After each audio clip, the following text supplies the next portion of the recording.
Y bueno, este es el número 6 que hemos realizado, desde el espacio de sociología feminista que funciona y pertenece al Gabinete de Estudios e Investigaciones en Sociología del Departamento de Sociología de la FACSO, de la UNCJ. Así que, bueno, contentas de en esta oportunidad de recibir a Emilce Morgáez, que es periodista, es técnica en periodismo, recibida de la Universidad Nacional de San Juan, y también, bueno, es diplomada en discapacidad como categoría social y política, también formada en temáticas de inclusión social y de derechos humanos. Bueno, los colectivos feministas del mundo tienen en sus espaldas, dice Emilce, a lo largo de la historia y hoy por hoy la conquista de un sinnúmero de derechos para todas las mujeres en el mundo y disidencias también. Las voces femeninas tienen hoy más fuerza que nunca y las disidencias encuentran en nosotras compañeras de lucha. Entonces es interesante pensar qué lugar ocupamos en el entramado feminista actual las mujeres con discapacidad. Bueno, les dejo entonces con... Bueno, hola a todos, los que saludé antes, a los que no.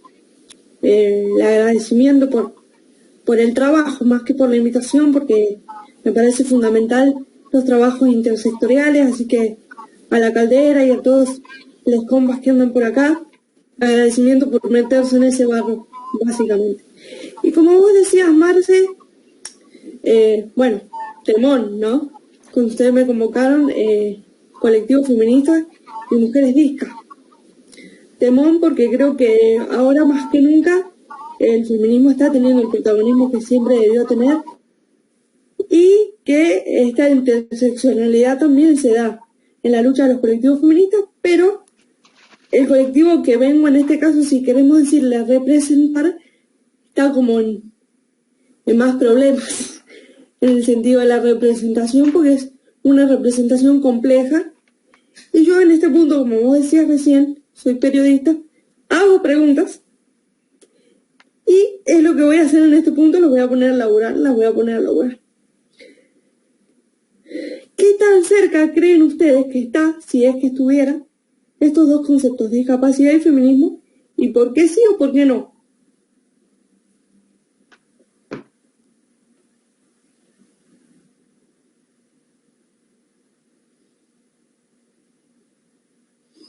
Chan. Como que da miedo, ¿no? A ver quién se anima. Porque ya después nos vamos a poner con conceptos más técnicos, revisiones históricas de por qué estamos donde estamos. Pero bueno, yo me voy a animar a decir algo. Dale. ¿Qué tal? Mi nombre es Ariana. No sé si están tan cerca, deberían estar cerca, pero no sé si están tan cerca porque, bueno, creo que un poco lo que vos decías esta mañana, esta cuestión de los privilegios también dentro del colectivo. Entonces, bueno, no sé cuánto hay de conocer en general, en la sociedad general, y tampoco sé cuánto se trabaja o se milita en los lugares que concentran personas con discapacidad, qué sé yo, como puede ser cualquier centro de día, cualquier escuela, no sé, la verdad. No sé realmente cuánto conocimiento hay del feminismo. Por lo menos en mi experiencia, en la sociedad toda, hay como una suerte de representación que sería como lo contrario al machismo, o bueno, hay un montón de cuestiones para trabajar independientemente de quién es el público que recibe la información. Entonces, no sé si están tan cerca, digo, en general a mi criterio. Bueno, me pregunto eso. Ahí, Janina creo que pidió la palabra. Hola. Hola. Hola a todos, gracias por estar. Yo pienso que el feminismo también como un modo de justamente pensar, hacer en torno a las relaciones, no está desprovisto de ciertas, no sé, estereotipos, tipificaciones, justamente acerca de esas relaciones. Entonces me parece que es posible, digamos, que se le escapen un montón de multiplicidades y de singularidades, digamos, acerca de lo que somos las personas, y especialmente la discapacidad que tiene una especificidad me parece que también, o sea, hay también feminismos como más, incluso hay feminismos más hegemónicos y que no tienen en cuenta justamente esas multiplicidades de las que mencionaba. Pero bueno, a largo ahí como para seguir charlando y alguien sume. Había alguien más, había pedido la palabra, no recuerdo quién era. Sí, Mónica pidió la palabra. ¿Cómo les va? Buenas tardes. No se te escucha, porque no tenés el... Escucha muy bajito. ¿Sí? No, tenés el micrófono silenciado. Sí, lo tengo muy cerca. Tal vez Ahí me está, ha pasado ahí se otras escucha veces mejor. que ahí va a ir mejorando, creería. Bueno, yo creo que es una gran deuda la del feminismo con las mujeres con discapacidad, ¿sí?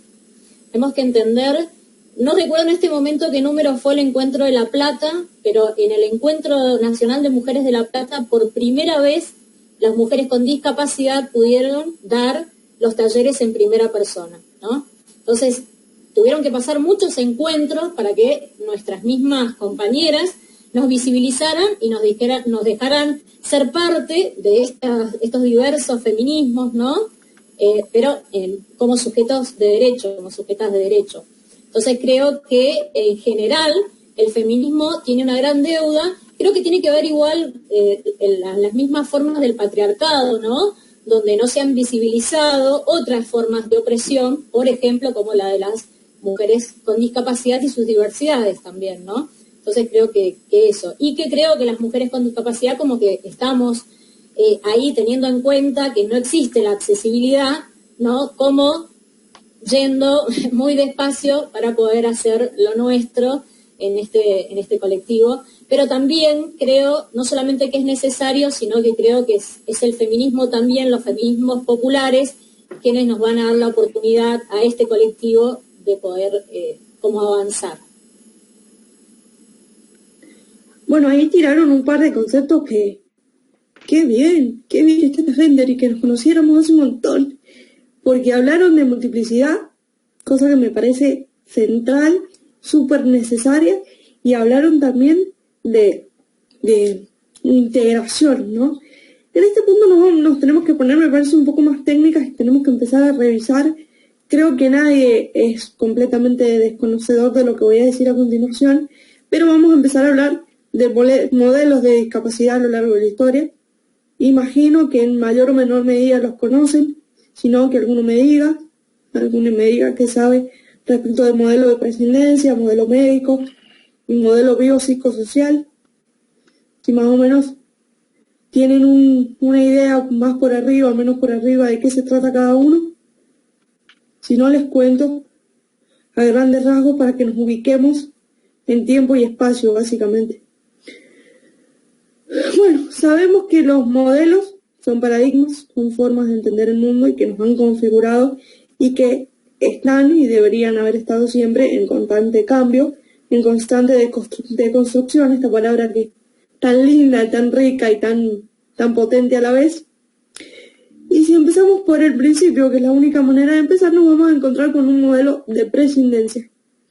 Modelo de prescindencia donde la persona con discapacidad, como dice la palabra, tenía que ser prescindida de todos sus derechos, a tal punto que escondida, negada, invisibilizada para el resto de la sociedad. Yéndonos un poquito más acá, pero más en el medio, no tan actualmente, nos encontramos con un modelo médico. Mientras el modelo de prescindencia decía que la persona con discapacidad tenía que ser completamente aislada, por esa diferencia siempre entendida como una negatividad, diferencia entendida siempre desde lo médico, pero que sin duda va a tener un barniz social también, el modelo médico o rehabilitador decía que la persona no tenía que ser completamente aislada, porque quizás, tal vez, a lo mejor, tenía algo que ocurrir a la sociedad, con la condición, si era rehabilitada, ¿sí? Era tratada médicamente. Se entendía la discapacidad como un problema meramente médico que tenía que ser atendido como tal, y solo si eso pasaba, la persona iba a tener quizás algo que brindar a su sociedad y en ese punto, y solo en ese punto, podía llegar a ser integrada. Y ya si nos venimos un poquito más acá, nos vamos a encontrar con el modelo que a mí me gusta llamar biopsicosocial, que empieza a poner en el centro de la discusión a los entornos, a las sociedades, porque díganme las otras personas con discapacidad que están en este panel en este momento, si es que no tienen muy claro ya cuáles son sus limitaciones propias y cegadas únicamente por la discapacidad.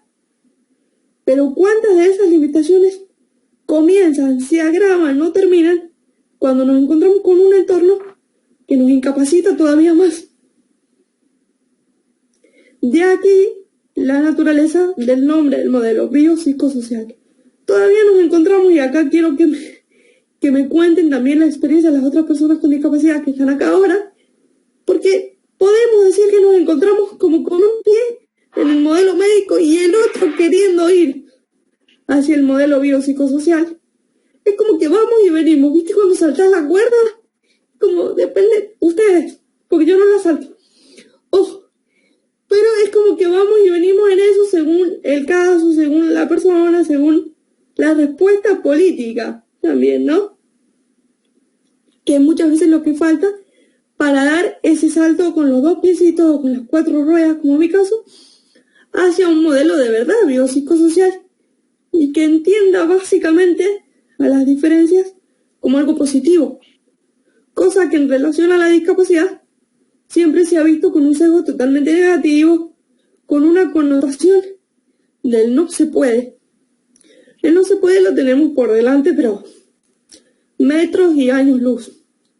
Y como decíamos recién, creo que acá todos vamos a coincidir, el feminismo nos ha traído conquistas que nosotros, las personas de nuestra generación, más o menos grandes, no hemos visto nacer y no hemos visto gestarse, pero de las cuales sí gozamos de los beneficios que nos ha dado, en este caso, a los colectivos feministas, a los colectivos de mujeres.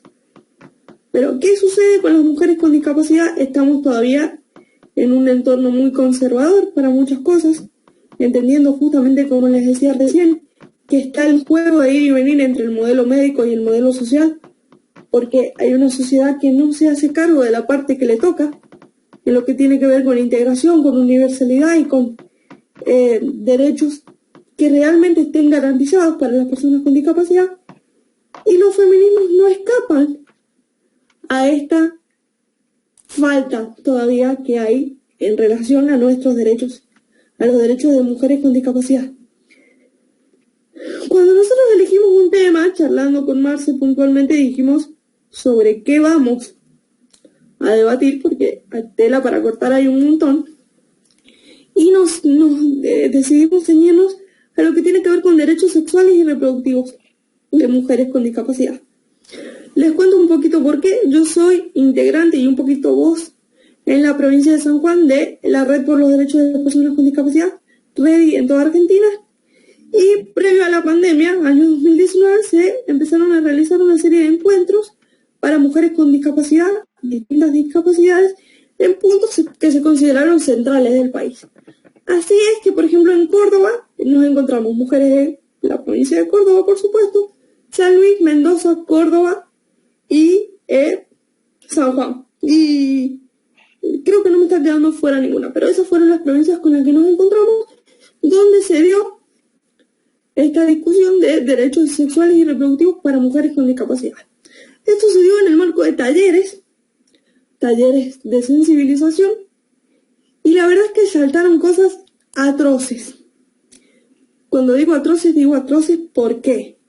Nos encontramos, por ejemplo, con mujeres con discapacidad intelectual que habían sido sometidas a cirugías irreversibles, por ejemplo, de extracción de útero, a las cuales no se les había explicado ni por qué se les había realizado la cirugía y obviamente qué consecuencias tenía. Cuando nos fuimos encontrando con estas cosas, se hizo un relevamiento y fuimos trabajando en conjunto entre comunicadoras, entre trabajadoras sociales, entre psicólogas, quedó más que claro que los derechos sexuales y reproductivos en mujeres con discapacidad son, si habíamos hablado de polos divorciados, esta es el tema de divorcio acá, en lo que tiene que ver con derechos sexuales y reproductivos y mujeres con discapacidad. Sin duda, esto responde a un concepto que es todavía clave, lamentablemente, que no se ha corrido del foco, que es la infantilización. La infantilización que las personas con discapacidad sufrimos por ser discapacidad. ¿Sí? Porque las personas con discapacidad somos la disca. Y antes, después venimos, como detrás viene la Emi, el Fernando, Es como que todo eso viene después. La historia de la persona viene después de la discapacidad. Y aparejado con ello, la infantilización que hace que, si hablamos de derechos sexuales y reproductivos, no. Porque las eternas niñas, imagínate, ¿para qué quieren información sobre derechos sexuales y reproductivos?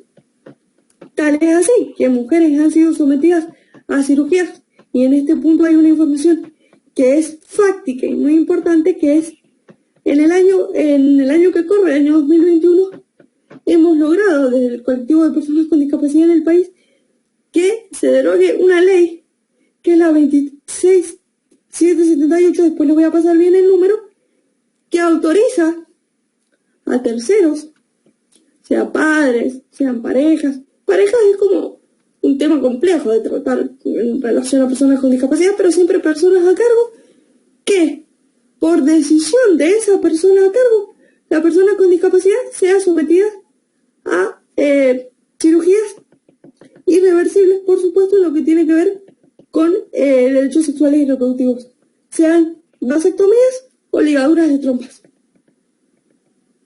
Y eso es una ley. Díganme si no es completamente alarmante que por decisión de un tercero, una persona tenga que entrar a un quirófano sin conocimiento y mucho menos sin autorización de la propia persona para que se le realice una cirugía de la envergadura de una ligadura de trompas o una vasectomía.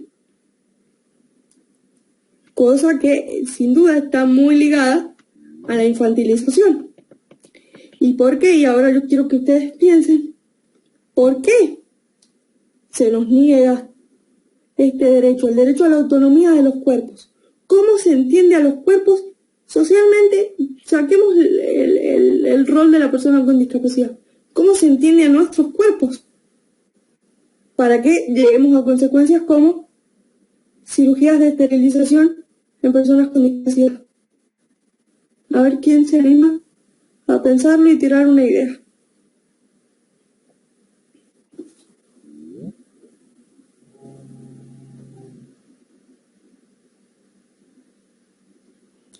¿Alguien ahí?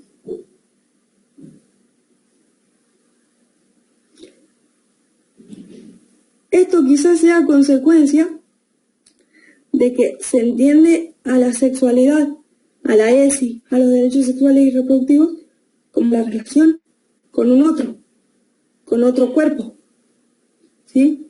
Meramente la relación carnal. Pero ¿cuáles son los cuerpos habilitados para eso? ¿Cuáles son los cuerpos para militar derechos sexuales y reproductivos? Y es acá el punto donde tenemos que empezar a interpelarnos como feministas. Cuerpos habilitados. Y si hay cuerpos habilitados es porque lamentablemente hay cuerpos más o menos habilitantes, corporalidades y disidencias.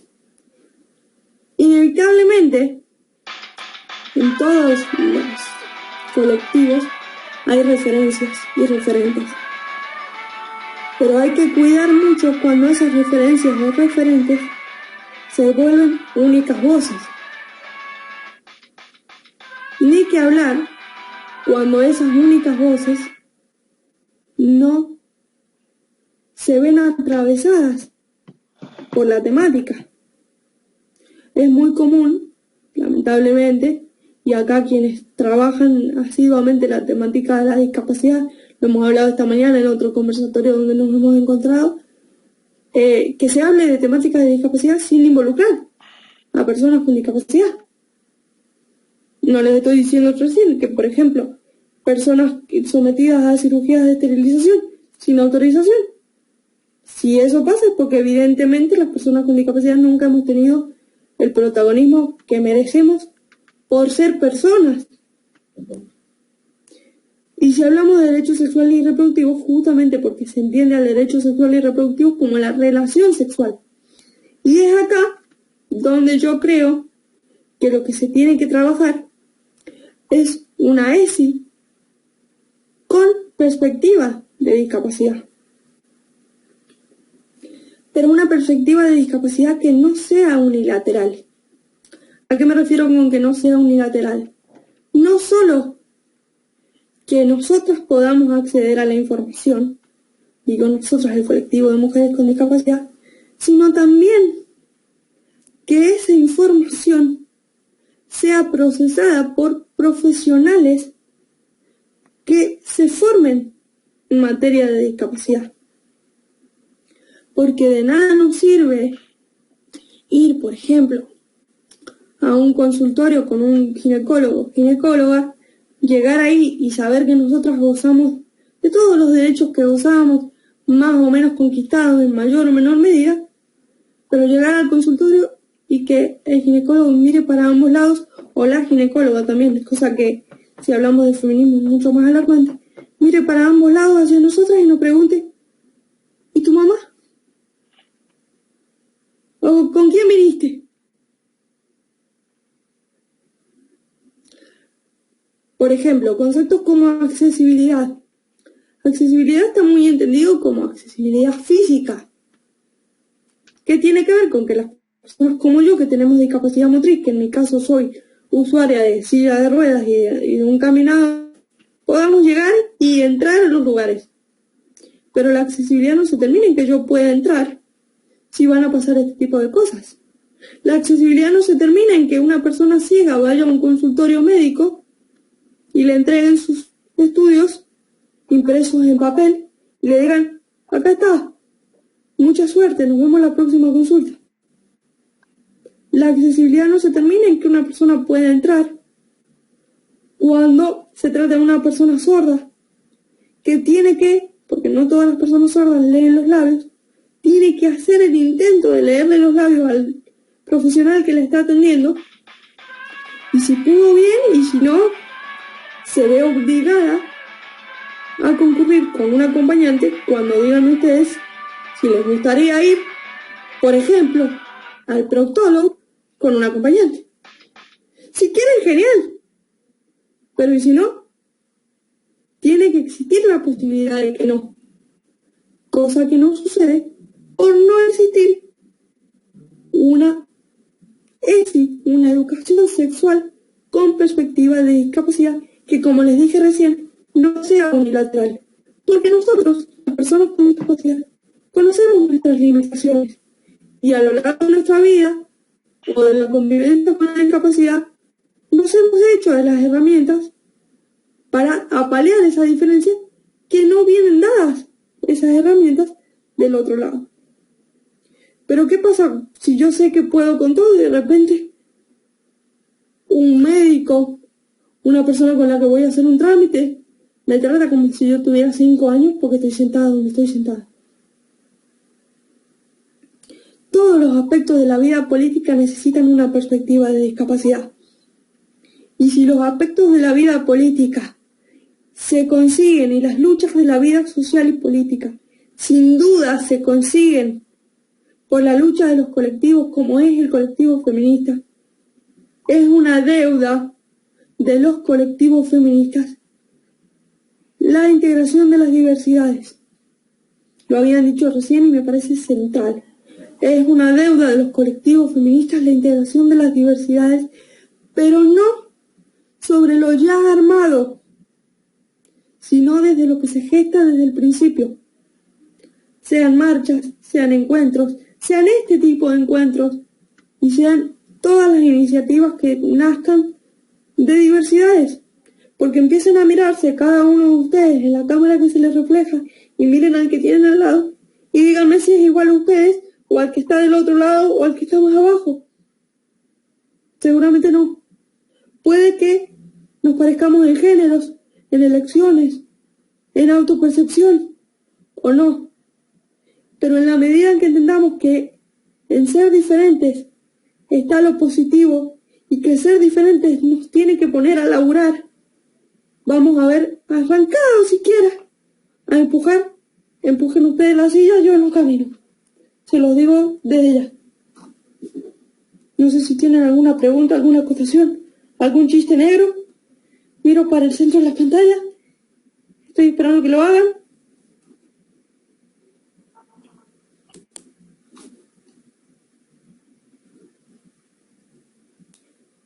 A mí me resulta muy interesante también el término, digamos, como desarmar un poco el término infantilización, ¿no? Pensando que las infancias quizás no tienen sexualidad. Y bueno, saber, digamos, o sea, es como que no, muchas veces los usamos al término, lo digo, digamos, desde la autocrítica, muchas veces utilicé este término y después, bueno, me encontré con algunos textos que la verdad que para mí me abrieron un montón, me cuestionaron un montón de prácticas, y esa es una, ¿no? Pensar, bueno, ¿por qué uno dice infantilización cuando en realidad todas las personas nacemos con un cuerpo y ese cuerpo es sexuado desde el nacimiento, desde la erotización, y no hablo en términos genitales, ¿no? Del contacto con la madre, de la vida, o sea, desde esos momentos tan tempranos, me resulta muy interesante pensarlo. Y en esto también, ¿no? En relación a la hegemonía, o ¿qué nos pasa? ¿Qué nos pasa que tomamos tantas decisiones por otros, ¿no? Pero en esta cosa de que uno dice, bueno, en esta representación social de niños eternos, ¿no? Y entonces que uno también, incluso como madre de niñas sin discapacidad, ¿no? Y también pensar a los niños como sujetos de derecho activo, con su toma de decisiones y demás. Digamos, ¿cuánto nos falta? También lo digo para mí, ¿cuánto me falta para deconstruir esto, para poder ser más, escuchar más desde esos lugares y cuestionarme más? Nos ha pasado, a mí en mi trabajo nos ha pasado de tener chicas con discapacidad intelectual embarazadas, y llegar al punto de, en reuniones donde esa persona ni siquiera estaba enterada de esas reuniones, que se baraje la posibilidad de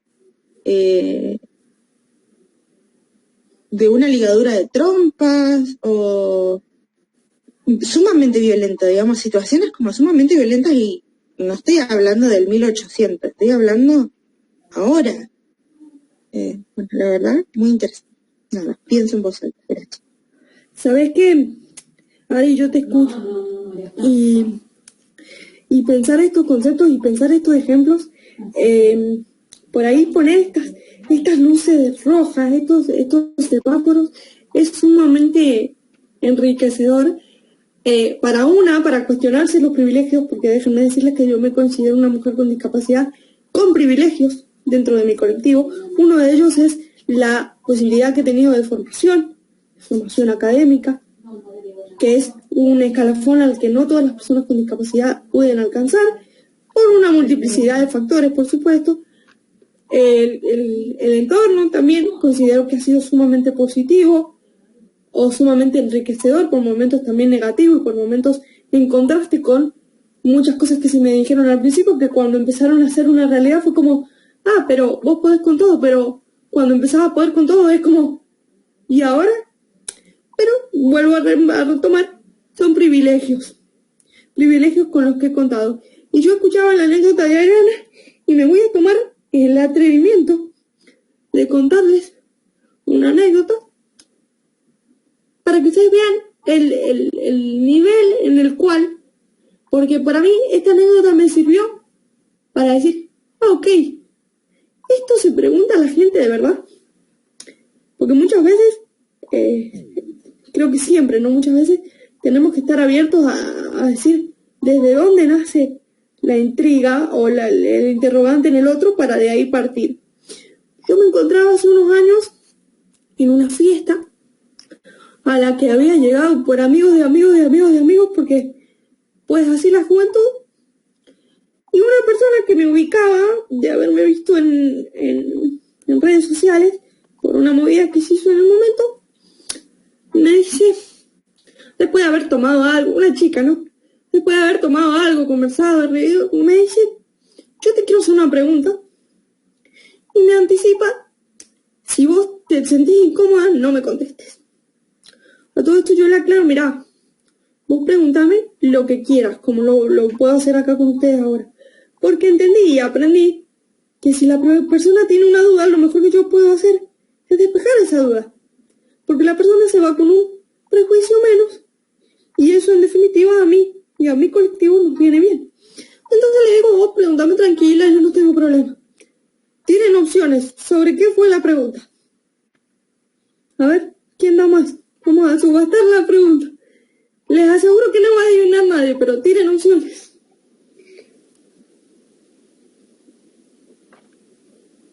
Y sexualidad, pues. Sí, pero no. Más elemental todavía. ¿Qué hacías ahí? ¿Para qué fuiste? No. Todavía más elemental. Yo les anticipo, no, se van a sorprender con la pregunta que me hizo. Yo me sorprendí. Y mira qué. A esta altura. Si te emborrachabas y te caías de la silla de ruedas, ¿cómo hacían? Contestalo vos, creo saber. No. ¿Saben qué me preguntó? Al cabo hoy. ¿Cómo ibas al baño? Por ahí va, pero más específica todavía. ¿Cómo haces para cambiarte la toalleta? Y a mí me prendió una luz porque dije, ok, ¿de verdad se preguntan esto? Nunca se me había pasado por la cabeza que a una persona funcional le generaba duda como una persona como yo, que como les comenté recién, camino con un caminador en mi casa y en los lugares que conozco y con bastones y con un montón de herramientas con las que he caminado a lo largo del tiempo, hacía con esa cuestión. Entonces dije, a ver, contame cómo lo haces vos en tu casa. No, yo entro al baño, me paro, me siento, hago el cambio, me paro de nuevo, salgo del baño. Entonces mi respuesta fue, bueno, no hay una manera que yo no conozca y que quizá era la tuya. Yo hago lo mismo. Si lo que querías saber es si tengo herramientas que me ayudan, si entro al baño con alguien, si mi baño está adaptado, todo eso, sí y no. Pero digo, la naturaleza de la pregunta me develó que evidentemente hay discusiones que para mí, o para mi colectivo, o para mi entorno, están completamente dadas y que evidentemente no están así. ¿Y por qué pasan estas cosas? Me lo pregunto, me lo sigo preguntando. Y sigo tratando de encontrar, respuestas posibles. Y volvemos a lo mismo de la autonomía completamente sesgada a tales puntos de que la gente se pregunta cómo haces con algo tan elemental y tan personal. Porque volvemos a lo mismo, si se te desdibuja algo, cuando sos persona con discapacidad, lo primero que se te desdibuja es la autonomía. La autonomía de decisión, primeramente, y la autonomía de acción sobre tu propio cuerpo, sobre tu corporalidad, sobre tu movimiento y sobre miles de cuestiones que vienen dadas detrás, ¿no? Pero digo, la deuda de la que hacíamos referencia cuando se redactó el flyer y sobre la cual debatíamos, está en una cuestión que Ariana, que estuvo conmigo esta mañana, que me parece muy clave y creo que la recuerda es la incomodidad. Porque qué heavy sentirnos incómodos con hacer una pregunta, con responder una pregunta, porque quizás fue una de las pocas veces que me puse colorada en mi vida, o no lo sé. Pero qué positivo si esa chica se sintió incómoda cuando yo le contesté, hago lo mismo que vos. De cabeza evidentemente no. Pero cuando nos disponemos a sentirnos incómodos con el lugar que ocupamos, con la respuesta que tenemos o que no tenemos, ya sea personal o colectivamente, aunque parezca que no, y aunque parezca que nos hemos mandado un moco del tamaño de mi casa, hemos dado un paso adelante. La deuda existe porque el temor sigue como reinando en relación a esto, en relación a cómo le pregunto, cómo le digo, en relación a movidas y a eventos y a cuestiones que no son accesibles desde que se gestan, sino que se le van poniendo parches de accesibilidad en el momento, a la que llega con una silla de ruedas, a la que necesita que se le lea 2 veces un documento, al que necesita que se le explique más de una vez lo que le están diciendo, al que necesita que la luz del lugar sea adecuada por la cuestión que sea. Digo, todo eso siempre ronda en relación a, vemos si existe una persona con discapacidad que necesite tal cosa, lo ponemos. Pero no está dado de antemano. Y cuando no está dado de antemano, se presenta la situación incómoda, de la que no está exenta el movimiento feminista. Por eso, empezar a gestar movimientos como en este caso el feminismo, que hablen de sexualidad y derechos sexuales y reproductivos con perspectiva de discapacidad, nos va a ir acortando todos estos baches y nos va a ir sacando incomodidades. Pero yo les voy a decir algo, yo no soy la respuesta a todo. El colectivo de personas con discapacidad no es la respuesta a todo. Porque díganme, si vivimos cada uno de nosotros en una sociedad particular cada uno. Yo creo que no. Si me perdí de algo me chiflan. Pero si la sociedad es la misma, digo, toda la responsabilidad de que los derechos sean efectivos para el colectivo de personas con discapacidad. Fer, te lo pregunto a vos que sos hombre con discapacidad y con tus disidencias y diversidades acuestas también. Toda la responsabilidad sobre la conquista de nuestros derechos tiene que caer sobre nosotros. Creo que no. Tiene que caer sobre la sociedad toda, como cualquier otra persona o grupos que ha sido por algún motivo históricamente vulnerado en sus derechos. Soles no nos salvamos de ninguna manera, si no estamos tomando conciencia colectiva y educándonos mutuamente e interpelándonos, haciendo esas preguntas incómodas que haces vos. Me encanta tu programa de radio, de paso, porque justamente haces eso, es dejar a gran parte de quienes te escuchan en jaque, y no dar respuestas, sino incentivar el pensamiento, incentivar la reflexión, y creo que eso es necesario, súper necesario. No me quiero extender más. Yo creo que todos los colectivos que han luchado históricamente por la conquista de derechos cargan con una palabra que a mí cada vez me hace más ruido, que es la representación y la representatividad. ¿Por qué digo que me hace ruido? Porque quizás hombres, mujeres, personas que estamos acá, deberíamos dejar de pensar en representar a colectivos cuando tomamos una acción, una decisión, sea la que fuere, porque todas las acciones que tomamos son militancia de nuestra propia vida y de nuestros propios derechos. ¿Por qué dejar de lado el concepto de representación?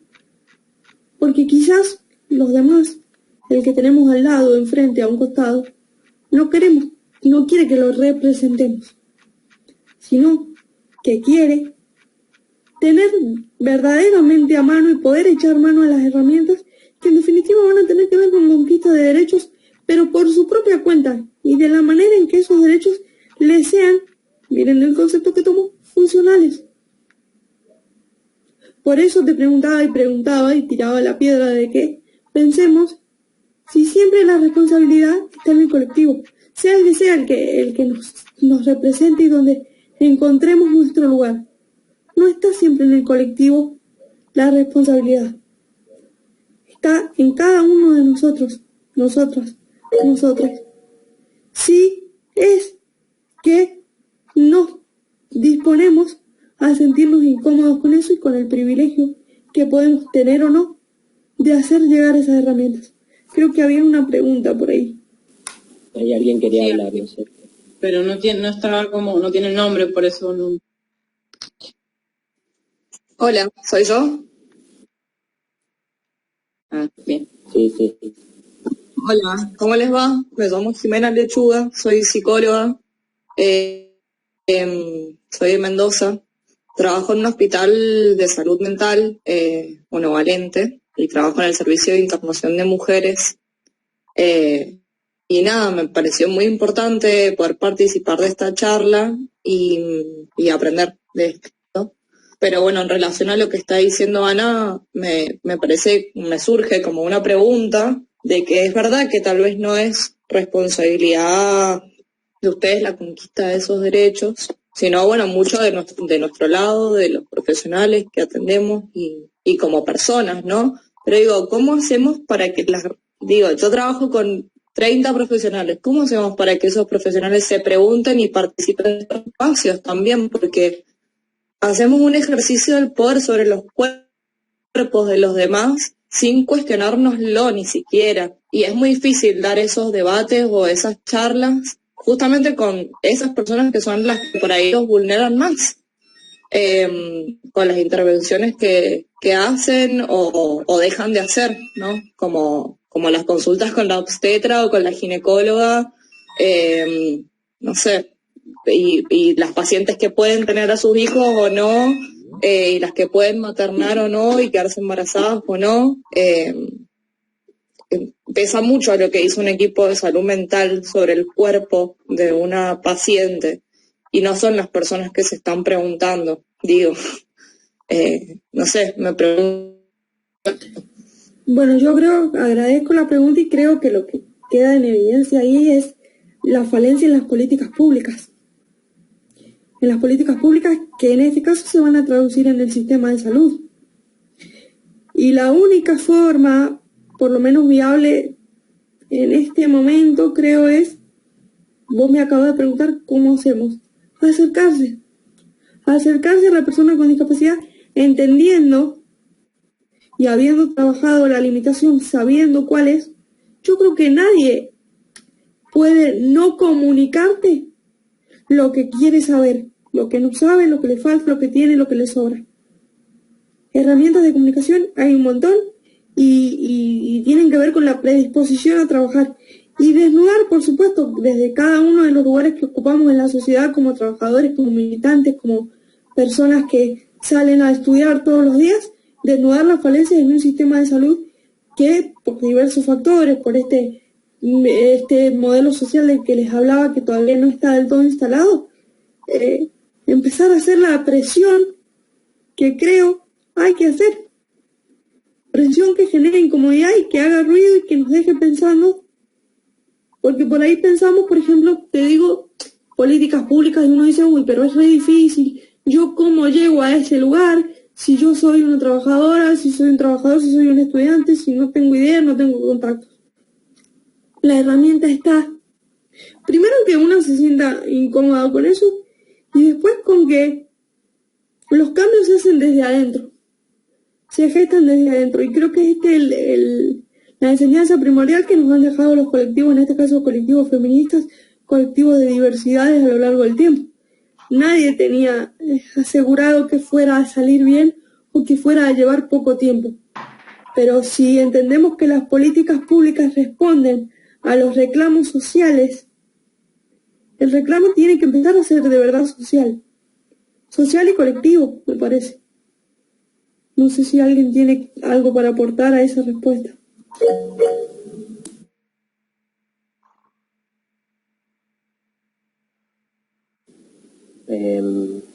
Voy a abrir ahí. ¿Me escuchan? Sí. Ah, bueno. En realidad me parece que el enlace con el feminismo y con los movimientos de la diversidad sexual, por ejemplo, me parece que es esto, ¿no? De instalar en lo público el debate y la discusión. Creo que ahí hay algo, o al menos una punta que puede ser muy, muy interesante. Y es cierto que no es una responsabilidad, sobre quién cae esa responsabilidad es solamente sobre los colectivos de las personas con alguna discapacidad, sino que es una responsabilidad de todos. Por otro lado, pienso que el tema de la infantilización es un peligro cada vez mayor si consideramos que las infancias están cada vez más cercenadas en sus capacidades de actuar en la sociedad. Digo, la pérdida de espacios públicos destinados a las infancias, por ejemplo, o que cada vez las infancias estén como más privatizadas, por decirlo de alguna manera, o más centradas en lo que son las familias nucleares, y no como una preocupación de Estado, o no como una preocupación de toda la sociedad en su conjunto. Digo, cuando muchos debates respecto de la ESI, por ejemplo, esto de decir con mis hijos no te metas, como si los hijos fuesen una cuestión, una propiedad privada, y no una cuestión de la sociedad en su conjunto, y una cuestión de Estado, y no una preocupación de toda la población. Creo que caer en la infantilización es cada vez más peligroso, porque nos lleva como espacios de cada vez mayor inacción. Pero por otro lado, me parece interesante recuperar estas estrategias de visibilización, y que la accesibilidad, obviamente, como decías más temprano, no tiene que ver solamente con poder ingresar a los lugares, sino que sea de alguna forma integral, nada más. Había alguien que pidió la palabra, me parece, también recién. Sí, ahí yo, que también soy de Mendoza, como recién ahí la profesional, decir que no se capacita, ¿no?, a los profesionales en perspectiva, en discapacidad, ¿no? Por ejemplo, la Universidad Nacional de Cuyo, de la provincia de Mendoza, no tiene discapacidad en trabajos, algo tan importante puntualmente, y así en todas. Entonces, y la gran falta de políticas públicas, ¿no? Eso es puntualmente lo que falta, sobre todo en la provincia de Mendoza, en los que les podría dar datos realmente trágicos, ¿sí? Yo creo que lo que sucede en la provincia de Mendoza, y también a nivel federal, ¿no?, teniendo en cuenta que el 85% de las personas con discapacidad no tenemos trabajo, ¿no? El 90% de las mujeres con certificado único de discapacidad en la Argentina no tenemos trabajo, ¿no? Entonces, creo que esos datos, de los cuales no se habla y no se dice nada, son realmente alarmantes y muy, muy preocupantes, ¿no? Entonces, pero creo también, ¿no?, que la falta de política pública es en base a la no accesibilidad que las personas con discapacidad y el colectivo tenemos para participar, ¿no? porque esa es la cuestión. Cuando se hacen políticas públicas efectivas, ¿no?, es porque participamos las personas con discapacidad. Si no, son políticas totalmente erróneas en base a estos modelos que contaba recién la compañera, que yo creo que están muy vigentes todavía y que afecta mucho al colectivo de las personas con discapacidad. No poder participar, ¿no?, en la toma de decisiones y en los espacios de poder nos perjudica cada vez más.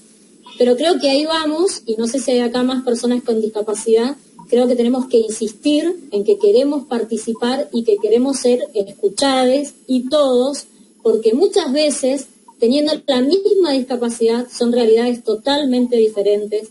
Por eso también, cuando ahí hablaba la compañera también de la representatividad, yo no quiero hablar por ninguno de mis pares. Creo que todos, todas y todes, las personas con discapacidad, tenemos cosas muy importantes para decir y para que se haga el cambio y se empiece a trabajar en la política pública, que es la que nos excluye constantemente. Y por agregar un dato de Mendoza, cada vez el presupuesto se recorta cada vez más en discapacidad, ¿no? Y bueno, eso es lo que hay que cambiar y incidir para que esto se termine, digamos, ¿no? Eso. Hablamos de política pública y es absolutamente necesario recordarles a quienes lo saben y contarles a quienes no, y siéntense y pónganse cómodos porque se caen, que San Juan es una de las únicas provincias del país que no adhiere a la Ley Nacional de Discapacidad. Imagínense cómo se traduce esto en imposibilidad de derechos. Hablaba recién de cupos laborales para personas con discapacidad. No sé si ustedes conocen de la ley que dice expresamente, habla de un 4% en lugares públicos de ocupación de trabajo para personas con discapacidad, y preguntarnos por qué es el techo y no el piso. Ese 4%, sin hablar, por supuesto, de si efectivamente ese 4% se cumple y está efectivamente ocupado por personas con discapacidad con un contrato de trabajo. Porque cuántas veces nos ha pasado a las personas con discapacidad que estamos acá, que sí, una pasantía, unos meses y probamos, te tiro 7.000, 8.000 pesos y suerte para vos. Y de nuevo, autonomía con 7.000 pesos por mes. Ustedes díganme cómo la alcanza. Digo, pero que en definitiva tiene relación a política pública que nunca se alcanzó por no llegar, como dijo bien la compañera, a espacios de representación. Y si se llega a los espacios de representación, es desde un sector de mucho privilegio. Remontémonos a 4 o 5 años atrás, presidente y vicepresidenta, sector de mucho privilegio que evidentemente no fue capaz, y eso se traduce también en provincias que no hemos visto las leyes completamente acatadas, cuando el privilegio te nubla la empatía y la capacidad de ver justamente que lo tuyo es un privilegio, no una realidad, no una totalidad. Y veo que se alarman cuando les digo que San Juan no está adherido a leyes y que las personas con discapacidad, y sobre todo las mujeres con discapacidad, no tenemos trabajo. Y quizás algo que no sabían o que nunca se habían cuestionado. En sus lugares de trabajo, ¿conviven con personas con discapacidad?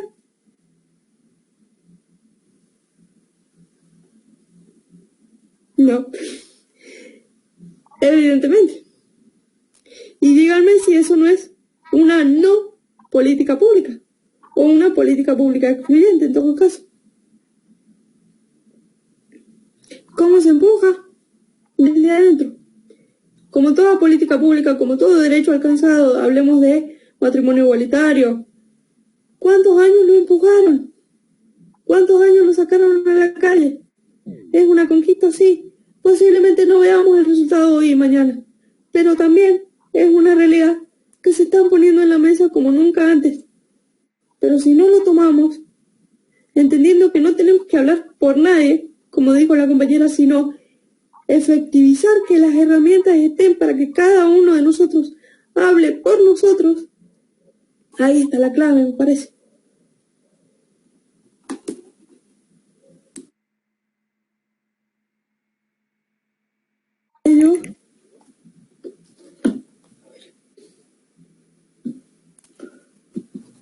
si hay alguna pregunta, Ahí Fran diciendo que San Juan tiene una lamentable historia en el concepto de adhesión a leyes y ampliar derechos. Y sí. Pero también sería mucho más fácil quedarnos en la dificultad, si la dificultad ya está planteada. La dificultad ya está planteada y si nos quedamos donde estamos, las cosas no van a cambiar. ¿Es muy utópico pensar que van a cambiar de hoy para mañana? Por supuesto que sí. Pero necesitamos del compromiso colectivo que tenga que ver con la interseccionalidad en todos los aspectos, en todos los espacios de lucha sobre todo. Y muchas veces esa interseccionalidad no sucede porque no están dadas las herramientas de accesibilidad. Y la manera de darlas es primeramente poniéndonos en contacto, pero poniéndonos en contacto con la persona, no con la discapacidad en este caso. Hay un chiste que siempre nos hacemos con Fer, que es: vamos a ir a tal lado y vos vas a hacer el show de la convulsión y yo me paro de la silla y salgo caminando. Porque yo puedo hacerlo. Posiblemente quien me vio en el centro, en la facultad, en el laburo, todos los días sentada en la silla, no tiene idea de que yo me puedo parar y caminar. Con mis mecanismos de apoyo, con una persona que me acompaña, con lo que sea. Pero ¿cómo es la única forma de la que lo van a saber? Preguntando: che, ¿lo ves? Nos ponemos en iglesia cuando hagamos eso. Y vos sabés cuándo cumplo años, ¿no? Chiste interno, cumplo años el 25 de diciembre, chicos. Tenía que decirlo. Y imagínense la cantidad de cosas que se desprenden de eso en una provincia tan conservadora, donde infantilización, romantización de la situación, angelito que vino a enseñar, bla, bla, bla. Pero todo eso también, la infantilización, la romantización y demás, son respuestas de no política pública. ¿Y cómo le empujamos? En la calle. Yo creo que no hay otra manera. En la calle como marcha, en la calle como salir a trabajar, en la calle como estos espacios de la virtualidad, en la calle como convocar, como preguntar y, como les dije recién, como sentirnos incómodos. No hay otra manera. Sentirnos incómodos con el privilegio que o tenemos o nos falta. Porque cuando es un privilegio, deja de ser un derecho.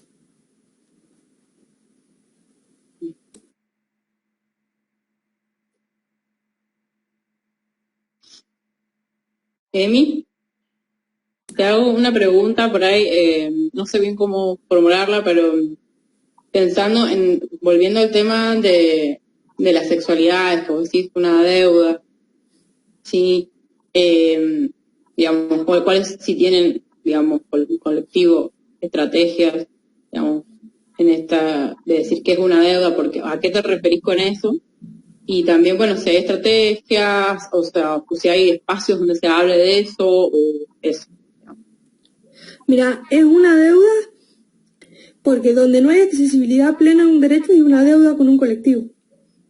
Y por todo esto que te mencionaba anteriormente, de que realmente te pase que vos quieras acceder a información sobre salud sexual y reproductiva y la respuesta sea: ¿pero quién vino con vos?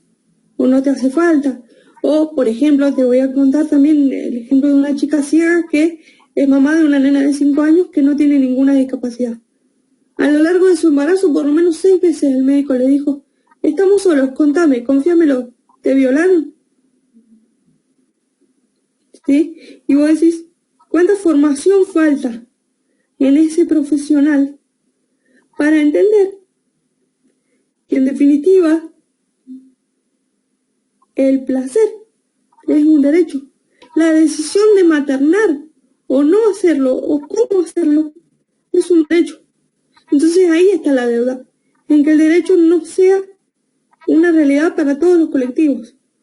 Y si hay estrategias, mira, como te decía recién, en el año 2019 la Red por los Derechos de Personas con Discapacidad empezó a maquinar y a mover y a hacer caminar esta serie de encuentros, donde uno de los puntos fundamentales que había era que había talleres para mujeres con discapacidad y talleres diferenciados y que no se daban en el mismo lugar, sí en el mismo momento, pero en lugares diferentes y con profesionales diferentes que acompañen o familias. Porque muchas veces sucede esto, de que el derecho se ve sesgado por la decisión de un otro, por la decisión, el entendimiento, la negación, lo que sea, de un otro. Y las estrategias son justamente seguir empujando estos espacios de debate, corriéndonos del lugar de la representación que siempre en el colectivo de personas con discapacidad ha tenido que ver con un otro hablando por nosotros, tomando la decisión, haciendo las preguntas o haciendo el silencio, cerrando la puerta y suerte para vos. Y la estrategia tiene que ver también con involucrar, y vuelvo a lo mismo, porque es la base de todo esto, con poner incómodo. Poner incómodo al profesional, poner incómodo al compañero, poner incómodo a cualquier tipo de profesional, con que diga, che, en este panel de debate no incluimos a personas con discapacidad. En este panel de debate, en este área de trabajo público, no hay un contador con discapacidad, no hay un periodista, un comunicador, un sociólogo, un formado en derechos humanos que tenga discapacidad, pero que esté ahí por cuestiones de idoneidad, no simplemente porque queda bien que incluyamos con un solo ojo, con el otro no, a la persona con discapacidad. Las estrategias son el trabajo intersectorial, desde todos los aspectos, y que van a empujar de adentro para afuera la política pública.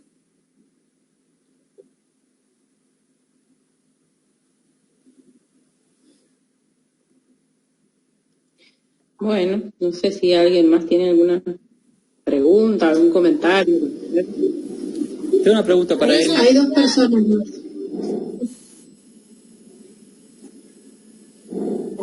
Ahí yo lo que decía, que cuando hablamos de la deuda, es que, por ejemplo, tener en cuenta que las mujeres con alguna discapacidad motriz o una mujer sorda no puede hacer una consulta ginecológica con autonomía, ¿no?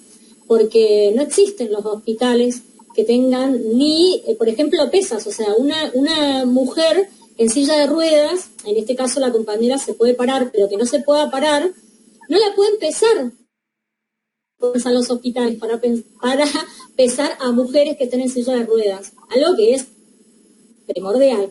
Y, o sea que esa consulta ginecológica que todas las mujeres hacen con total normalidad, ¿no?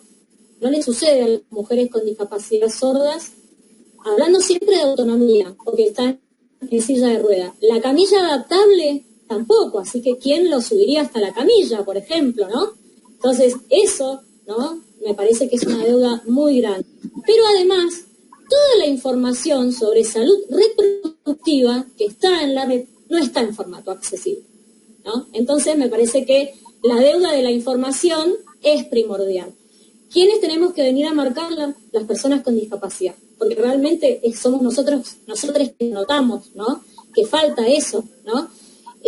Cuando empezó la pandemia y todo se volvió en modo virtual, ¿no? Las personas ciegas, por ejemplo, no podían hacer un trámite con autonomía, porque el Red Captcha, cuando te dice que no sos un robot, no te lo habla.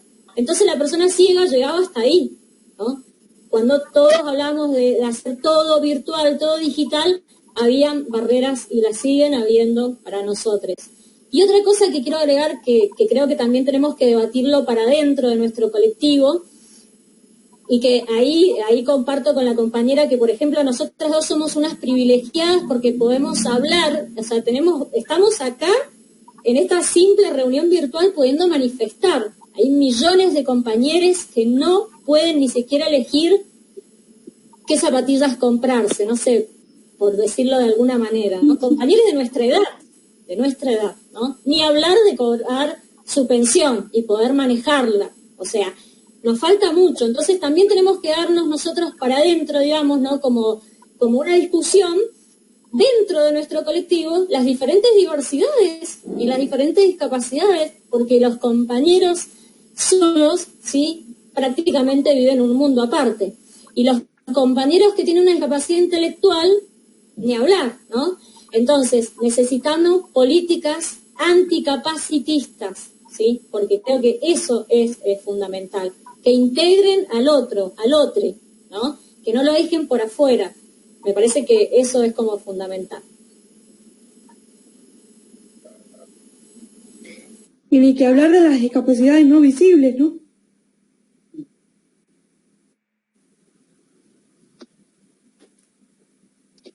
Per, no sé si ibas a hablar. Sí, estaba Santiago antes. Ah, bien. Santi. Hola, buenas. No, me quedé pensando un poco con lo que había planteado Marce y del título de la charla y pensando un poco también lo que decías, Emilce, de ese cruce entre sexualidad y discapacidad, que es como medio el triángulo de las Bermudas muchas veces. Pero bueno, sin embargo, varios colectivos de discas han tomado la cuestión del placer sexual y ahí se ha abierto un debate que ustedes deben conocer. Me gustaría saber cómo lo piensan ustedes, que respecto del trabajo sexual como una forma de acceso al placer sexual para las personas con discapacidad. Esto, bueno, como el trabajo sexual a donde va hace quilombo. Entonces también entiendo que en los colectivos discas hay también este debate, pero bueno, nada, me interesa que me cuenten ustedes qué es lo que, si ustedes han pensado algo más de eso, qué conocen ustedes respecto de eso. Bueno, ¿qué temas también viste que no? Porque como bien decís, el trabajo sexual donde se nombra es para quilombo, olvidaste.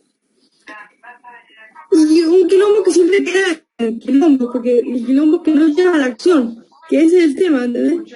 Cuando que te haga ruido te lleve a replantearte cómo lo laburamos es una cosa, pero el quilombo seguido de silencio es como la nada misma, ¿no? Y, a ver, muchas veces yo siempre hago la diferencia y la salvedad de que debe ser muy distinto, que sin duda es muy distinto, ser mujer con discapacidad que ser un hombre con discapacidad. Porque vivimos en una sociedad altamente machista, donde todo lo que tiene que ver con sexualidad, con placer, con deseo, con elección, siempre ha pasado más por la órbita masculina que por la femenina. Siempre los hombres han estado mucho más habilitados a tomar estas decisiones, estas elecciones, y hasta también imponer su derecho al deseo y al placer por sobre las mujeres. Pero qué jodido debe ser en esta sociedad machista ser un hombre con diversidad funcional y poner en palabras tu derecho al deseo y a la sexualidad, y al alcanzar plenamente ese derecho a vivir una sexualidad plena, ¿no? Y en la poca experiencia que tengo de encuentro con hombres con discapacidad que plantean estas cosas, siempre la respuesta es, bueno, para los hombres con discapacidad trabajo sexual sí, porque los necesitan y les hace bien. Y incluso me ha tocado encontrarme con familias que me contaban, cada cierto tiempo llamamos a María, que viene, se queda un rato sola con él, una persona cuadripléjica, que ya lo conoce, que ya sabe de qué maneras llegar a él, que le gusta, que no le gusta, y alcanzar y conquistar eso que en definitiva es un derecho, el derecho al placer. Ahora, si se trata de mujeres, y acá le quiero dar un poco la palabra a la compañera que es mujer con discapacidad también, es como, pero cuidado, porque existe una doble fragilidad, y aquella persona que quiere explorar su sexualidad con vos puede ser una muy buena persona, porque te está haciendo el favor, o muy mala, porque hay un daño que te quiere hacer. Y esto nos complejiza muchísimo la posibilidad de que se entienda que el trabajo sexual a las personas con discapacidad nos garantiza un derecho también, que es el derecho al placer. La veo que Mónica siente, así que le voy a dar un poquito la palabra que cuente también su experiencia o lo que quiera contar al respecto. No soy la única, es la primera vez que me pasa, entonces hagamos que hablen las compañeras también. Yo creo que a lo mejor en mi situación hay una diferencia, que yo tengo una discapacidad adquirida hace 11 años, entonces hay por etapas que yo no pasé, ¿no? Puntualmente. Y como mi discapacidad también es invisible, entonces también como que no soy una privilegiada realmente, ¿no? A la par de otros compañeros. Yo creo que esto lo del trabajo sexual, que creo que acá en la Argentina para personas con discapacidad está como bastante lento, postergado. Creo que la salud sexual no solamente es un derecho, sino también el derecho al goce, ¿no? de las personas con discapacidad. Y que todo esto, lo del trabajo sexual para personas con discapacidad, empieza en Europa, con un grupo de hombres con discapacidad que querían satisfacer sus necesidades, pero no solamente eran hombres con discapacidad, sino que además tenían dinero, ¿no? Que también eso es algo que hay que planteárselo, porque no es la misma la realidad de las personas con discapacidad que tienen un buen pasar económico que a los que no, ¿no? Entonces, como que eso acá, yo por lo menos lo veo como muy... Si no podemos saldar la consulta ginecológica de las mujeres en igualdad de oportunidades, imagínense, ni hablar, hablando de mujeres, ¿no? De que nosotras que estamos como querer, que estamos en todo nuestro derecho, ¿no? A que también podamos acceder al derecho al goce, ¿no? Sexualmente, pero que además hay un montón de estudios que dicen que cuando las personas con discapacidad pueden desarrollar su sexualidad en igualdad de oportunidades, su salud mejora, ¿no? Y que recién ahí cuando la compañera contaba, que decía que esta experiencia de que le llamamos a ella y esta, tiene que ver un poco con esto, ¿no? Que seguramente el modo de la persona cambia, como les pasa a todos, a todas y a todos, o sea, es eso. Fer, creo que te había quedado colgado algo por decir. Una pregunta. ¿Tenés idea cuántas personas con discapacidad trabajan en la Oficina por la Igualdad de Género contra la Violencia y la Discriminación de la Universidad Nacional de San Juan? Que es una oficina bastante grande, que tiene abogados, trabajadores sociales, mucho presupuesto.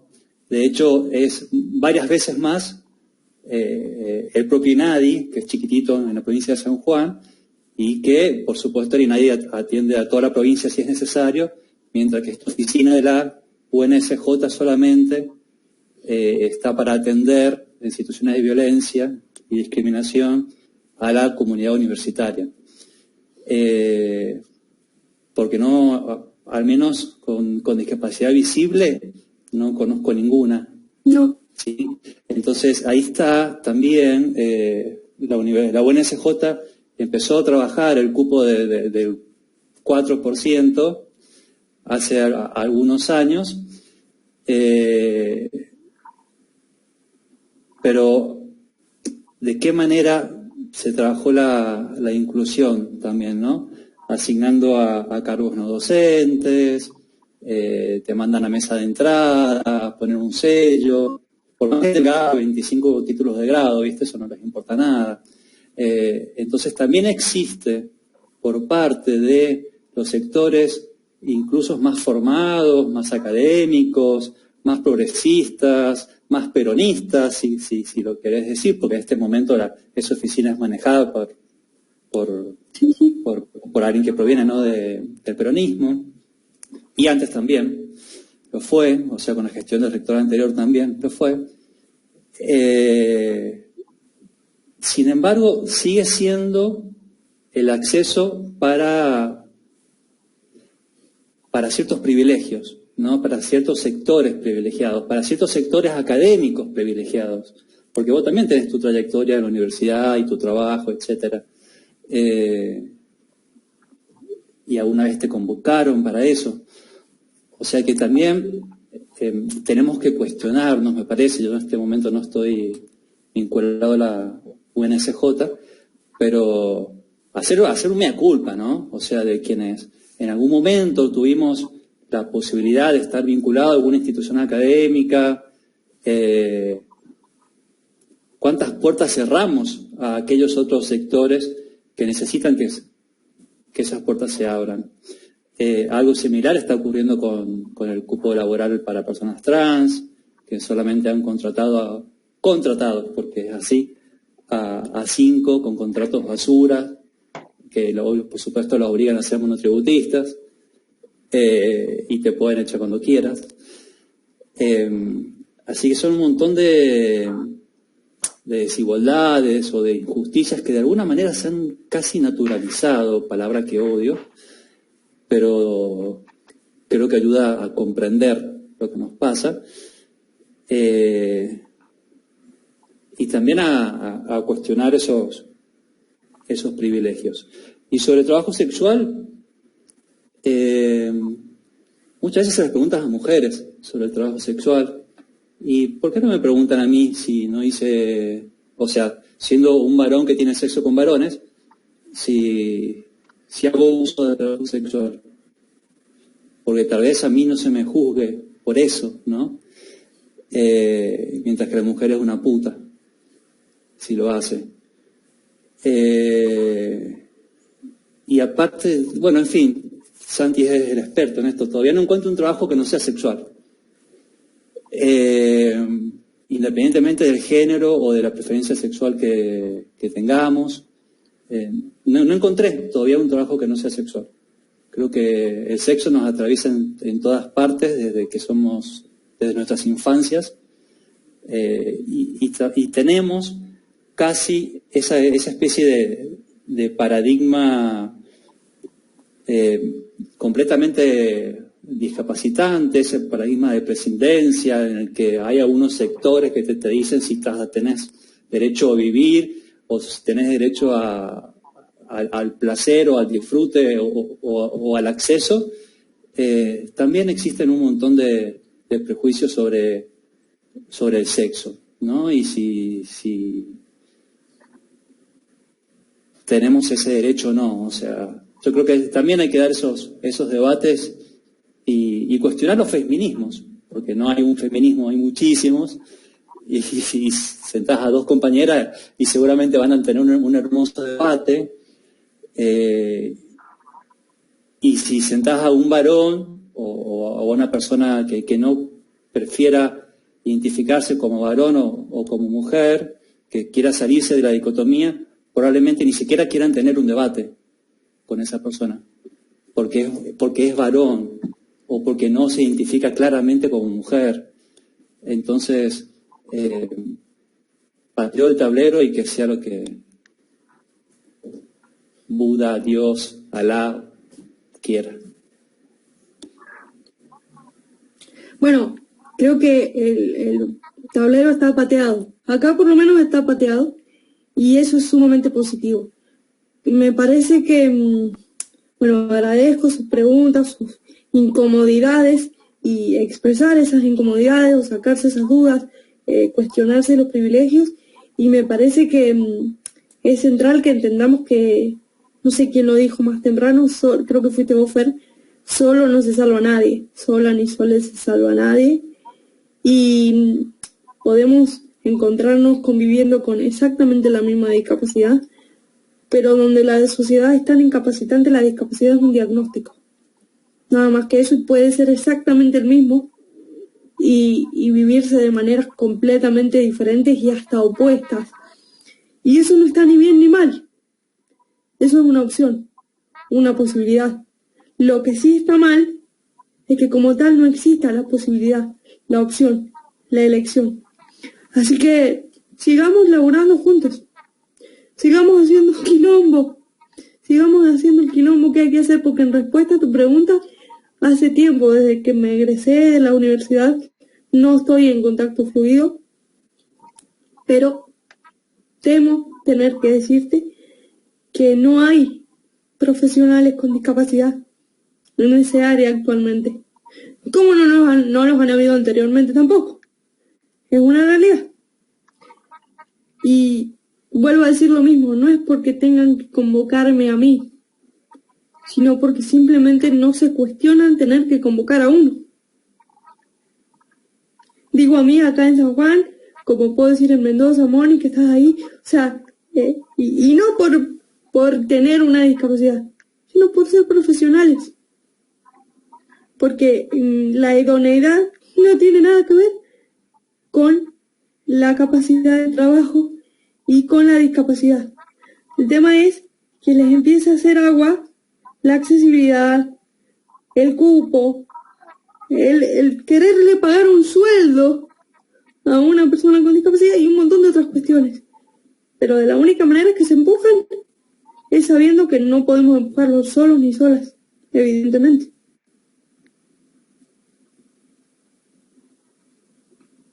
Buenísimo. No sé si alguien más quiere hacer un comentario, sino para que vamos cerrando ya porque es medio tarde. Pero bueno, si alguien quiere sumar un comentario más. No. Bueno, si no, entonces vamos cerrando. Yo quiero agradecer a Emilce y a todos, en realidad a todos los que están presentes. Estamos muy contentas con los ciclos que estamos haciendo. Vamos a seguir haciéndolos. No sé, considero que desde el feminismo, en realidad, siempre que haya una injusticia, siempre vamos a querer tratarla siempre, bueno, atravesar siempre esta categoría, digamos, de género, feminista, y bueno, y ver y buscarle la vuelta, escucharnos, y esto de, bueno, poner en agenda también, digo, son temas que se vienen poniendo y que, bueno, hay que insistir, como hemos hecho con otros derechos que hemos conseguido, a medias siempre, bueno, después se empiezan a ver las falencias en la burocracia, pero bueno, ahí, seguir pechando. Y que, bueno, mil gracias a mí, mil gracias a todos y a todas los que se han sumado y que se han quedado hasta ahora. Y bueno, no sé si alguien más quiere decir algo. Y